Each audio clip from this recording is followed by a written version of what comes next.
Niggas saying they're sad. R.I.P. Pop Smoke. Jesus. Let's get it. Though they're no longer with us, many hip-hop superstars who lost their lives far too young have still managed to create legacies that live on well after their untimely passing. Today, we will be shining a light on the dark side of fame with these types of posthumous releases, specifically of the Brooklyn legend Pop Smoke. After releasing his debut single, NPR Panic Part 3 Remix in 2018, by the following year, Pop Smoke had officially skyrocketed to superstardom off the back of Welcome to the Party. Baby, welcome to the party. Sorry, gets me every time. But by early 2020, Pop's time on this earth would already be up after he was shot and killed during a home invasion. And just like that, the hip-hop community lost one of its most promising young and up-and-comers. Never again would we hear a brand new Pop Smoke single, or at least that's what everybody thought, because despite having passed away nearly 2 years ago now, Pop Smoke has seen not one, but two different posthumous releases. 2020's Shoot for the Stars, Aim for the Moon, as well as 2021's Faith. With the help of executive producer 50 Cent, as well as former collaborators like Quavo, Roddy Rich, and Tyga, Shoot for the Moon, Aim for the Stars would go on to be double platinum, selling the equivalent of 948,000 records in 2020 alone. Better yet, Pop's heartbroken fanbase would accept this initial album with open arms. But as for the latter project, well, its reception has been more complicated to say the least. In fact, many of Pop's former fans are demanding to know whose great idea it was to cash in on Pop's legacy, only to potentially tarnish it as a result. Want to learn the answer to that question? Then join us as we look at Pop Smoke's complicated musical legacy and our latest plunge into the dark side of fame.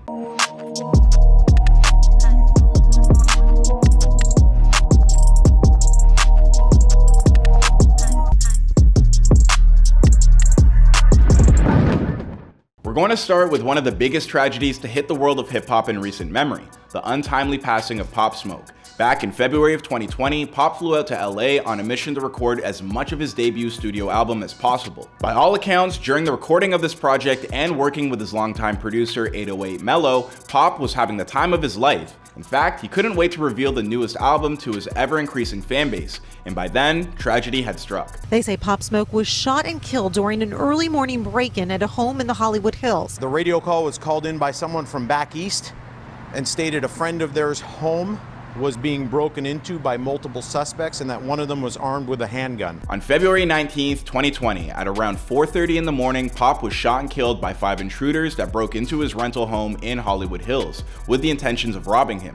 Eventually, all 5 individuals would be tracked down by authorities, only for the cops to discover that 2 of the 5 were under the age of 18. Pop's death hit the music industry like a tidal wave, not only for his fans, but for his former friends and collaborators. They were all heartbroken, and many of them immediately let their feelings pour out across social media. After losing his life at only 20 years old, Pop was denied the opportunity to ever see his debut album released. In fact, at the time of his death, the project was still not complete. That's when the closest to Pop, like the producer 808 Mello and Pop's manager and friend Steven Victor, decided that they wanted to do something that would provide a sense of closure to the young man's musical legacy. Together, they found a way to get Shoot for the Stars across the finish line. Over the next few months, Pop Smoke's inner circle would land 50 Cent to help them spearhead the project as co-executive producer. How much was already done?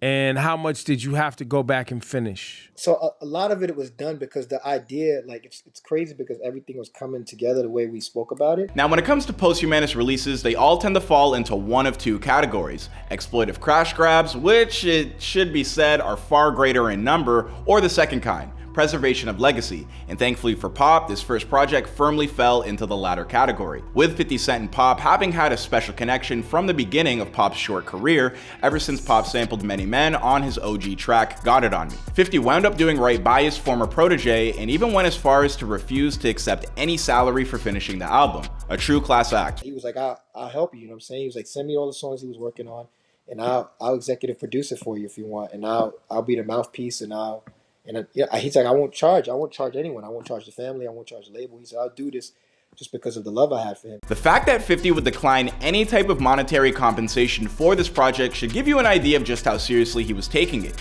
And he wasn't the only one. Former collaborators of Pop's like Quavo, Roddy Rich, and Sway Lee all lined up to help bring this project to completion and lend an air of authenticity to the sound. And since these are the very same individuals that Pop probably would have called upon to help if he were still alive to do so himself, speaking of authenticity, it definitely helped prior to his death. Pop had managed to record the vast majority of his own verses for the album. The parties involved aren't necessarily doing it for the same reasons I'm doing it. Being in there invested and financial. Yeah, you ain't taking no bread from this. Yeah. I don't care.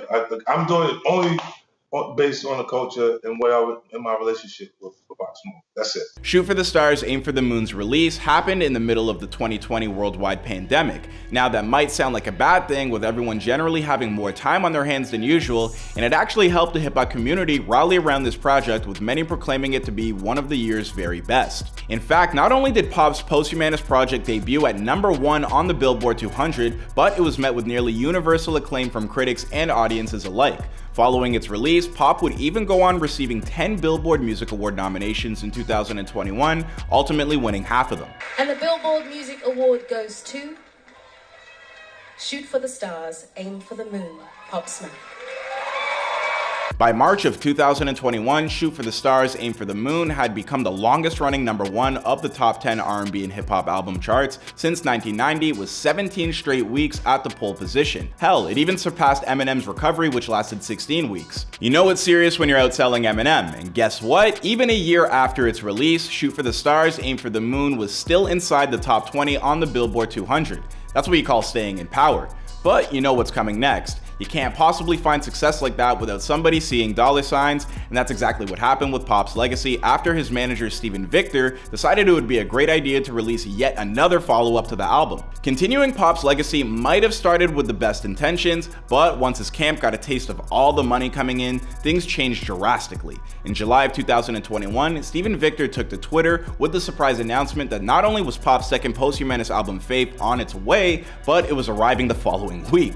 Leading up to the release of the album, there was a viral marketing campaign that used QR codes to display upcoming tracks from the album and drop accompanying visuals as a method to drum up excitement. You know, basically something that Pop probably would have never taken part in had he still been alive to approve the decision himself. Then, 4 days after what would have been Pop's 22nd birthday, Faith dropped, and left nearly his entire fanbase scratching their collective heads. Okay, look, it's not that Faith is terrible, it's simply that it's wholly and completely unnecessary. Some fans and critics believe that the project has some redeeming qualities, but unlike with its prior posthumous release, Faith seems to be constructed more from Pop's thrown away sketches and half-baked verses. In other words, Pop probably never had any real intentions to release the majority of the content on this album, as it doesn't exactly live up to his own lofty expectations.